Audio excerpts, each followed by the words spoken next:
Tarot cards, with their rich imagery and enigmatic symbolism, have captivated people for centuries. Their journey, however, is far more mysterious than many realize.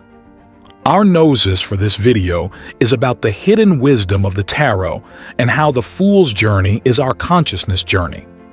Watch the whole video to learn about the deep history of the tarot tradition and how this ancient wisdom is still as applicable to develop oneself intuitively and creatively as a spiritual being in the modern world as it was in the ancient world.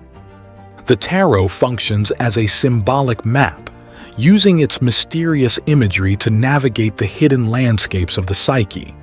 By delving into its esoteric symbolism, the tarot serves as a tool for gnosis, the process of attaining personal spiritual knowledge. Reading the cards offer glimpses into the collective unconscious, fostering a superior form of self-discovery. We can begin our journey with some conventional scholarly work on tarot. Scholarly research points to their origin in mid-15th century northern Italy. Wealthy families in places like Milan and Florence commissioned beautifully illustrated decks for a trick-taking game called tarocchi. These early decks, like the exquisite Visconti Sforza decks, were prized possessions, showcasing the artistic talents of the time.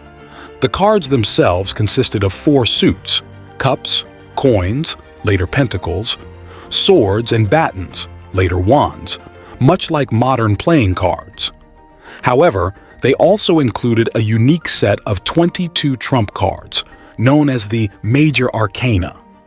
These trumps depicted allegorical figures and scenes, sparking interpretations that went beyond the game's rules.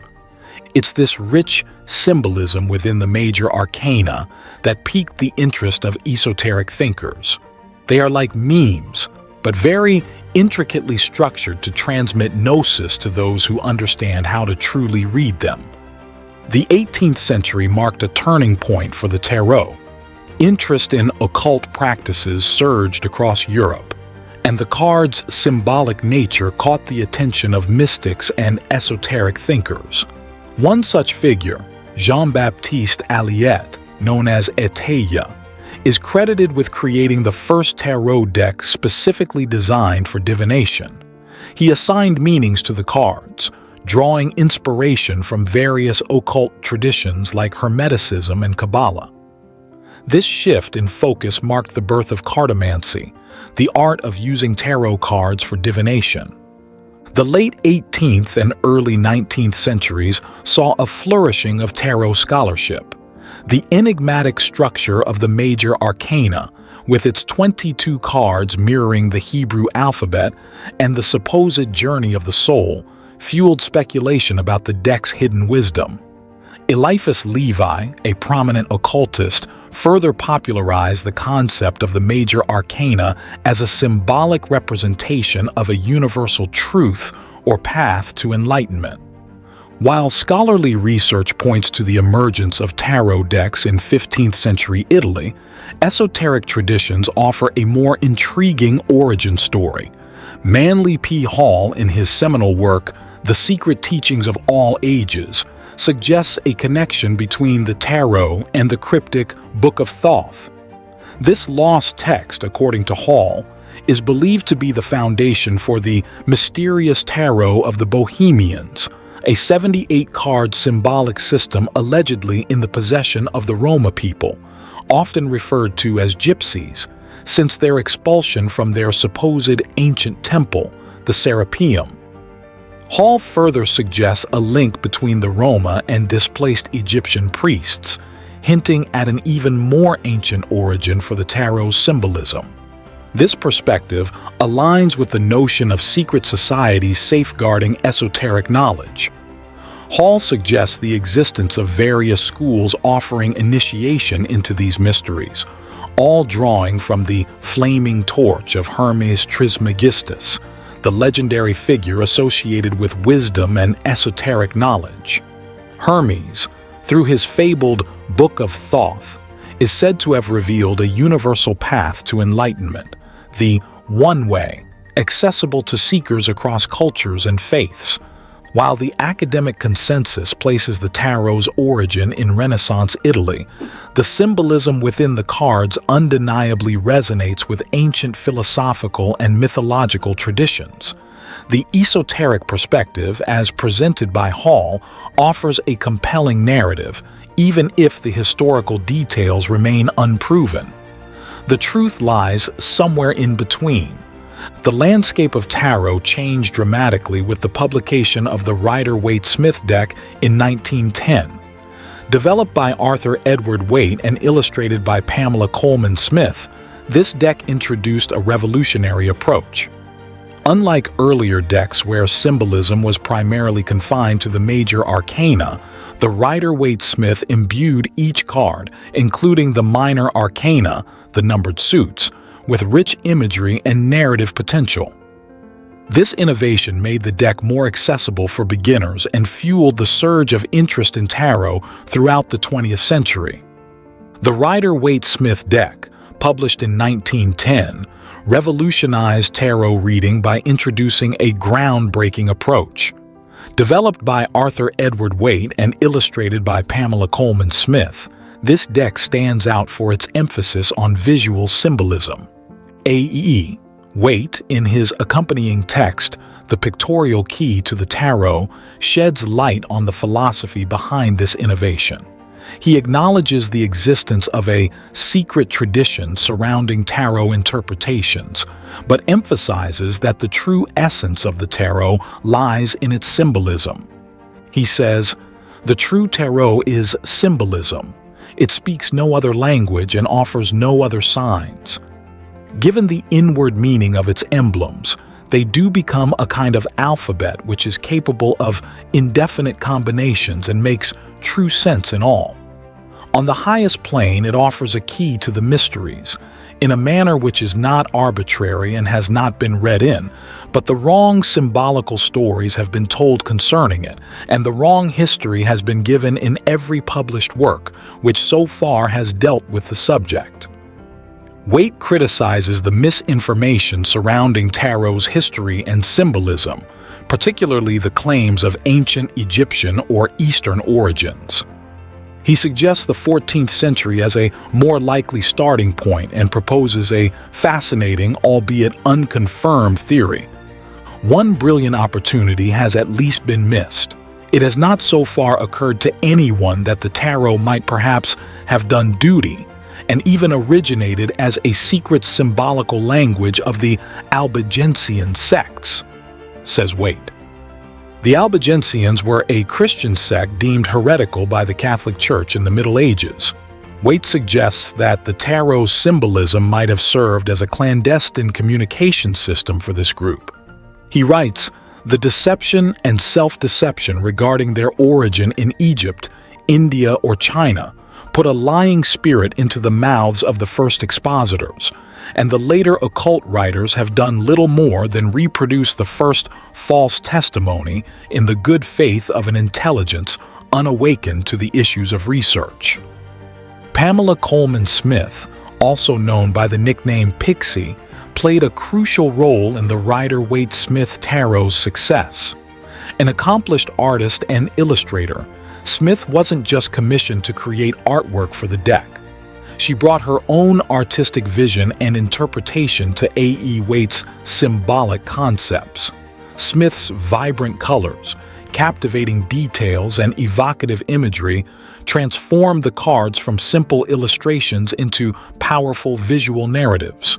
This artistic contribution not only made the tarot more accessible to beginners, but also established a new standard for visual storytelling within the tarot tradition. This approach to tarot, emphasizing self-discovery through symbolic exploration, is a cornerstone of the Rider-Waite-Smith legacy and a significant reason for its enduring popularity. Carl Jung's observations about the deeper psychological significance of tarot are quite insightful. Here's what Jung himself had to say. On the 16th of September 1930, Jung wrote to a Mrs. Eckstein, "Yes, I know of the tarot. It is, As far as I know, the pack of cards originally used by the Spanish gypsies, the oldest cards historically known. They are still used for divinatory purposes. In a 1933 seminar, he described tarot imagery with a captivating analogy. On the 1st of March 1933, Carl Jung spoke about the tarot during a seminar he was conducting on active imagination, demonstrating that he was a little more familiar with these images than we would have thought from just the preceding letter. This is a transcript of his actual spoken words, another strange field of occult experience in which the hermaphrodite appears is the tarot. That is a set of playing cards such as were originally used by the gypsies. There are Spanish specimens, if I remember rightly, as old as the 15th century. These cards are really the origin of our pack of cards, in which the red and the black symbolize the opposites, and the division of 4, clubs, spades, diamonds, and hearts, also belongs to the individuation symbolism. They are psychological images, symbols with which one plays, as the unconscious seems to play with its contents. They combine in certain ways, and the different combinations correspond to the playful development of events in the history of mankind. Jung saw the cards as a reflection of the archetypes, those universal symbolic patterns that reside within the collective unconscious. These archetypes, Jung believed, influence our thoughts, behaviors, and dreams. The structure of a tarot deck, with its major arcana depicting a hero's journey, resonated with Jung's concept of individuation, the process of integrating conscious and unconscious aspects of the psyche to achieve wholeness. Here's Jung elaborating on this connection. The original cards of the tarot consist of the ordinary cards, the king, the queen, the knight, the ace, etc. Only the figures are somewhat different, and besides, there are 21 cards upon which are symbols, or pictures of symbolical situations. For example, the symbol of the sun or the symbol of the man hung up by the feet, or the tower struck by lightning, or the wheel of fortune, and so on. Those are sort of archetypal ideas of a differentiated nature which mingle with the ordinary constituents of the flow of the unconscious. The major arcana cards, from the Fool to the World, could be seen as representing the various stages and challenges encountered on this inner quest. Jung acknowledged the use of tarot for divination, but his primary interest lay in its potential to illuminate the present moment. He compared it to the I Ching, another ancient divination system, suggesting that both offered a way to tap into the unconscious and gain a deeper understanding of our current circumstances. Jung himself speaks to this, and therefore it is applicable for an intuitive method that has the purpose of understanding the flow of life, possibly even predicting future events, at all events lending itself to the reading of the conditions of the present moment. It is in that way analogous to the I Ching, the Chinese divination method that allows at least a reading of the present condition. In the Archetypes of the Collective Unconscious, Jung wrote, "If one wants to form a picture of the symbolic process, the series of pictures found in alchemy are good examples. It also seems as if the set of pictures in the tarot cards were distantly descended from the archetypes of transformation. The symbolic process is an experience in images and of images." Jung's work placed the tarot within the framework of analytical psychology, highlighting its potential to bridge the conscious and unconscious mind. We will be posting a part 2 of this video next week, explaining each card and how to use tarot for divination in your life, so be sure to subscribe and comment. Let's end with a poem that unlocks the key to the tarot. Cartomancy is an art for those who see. Gnosis from the source tarot gives thee. A fool's journey on the way, through trials, triumphs, every day. The major arcana, a mythic band, unveils the secrets close at hand. From magician's lesson to death's cold door, a new world starts to unfold. The lessons learned forevermore. The minor arcana, stories to be told, of everyday matters, new and old. Cups that brim with love's sweet grace, swords that pierce to find one's place.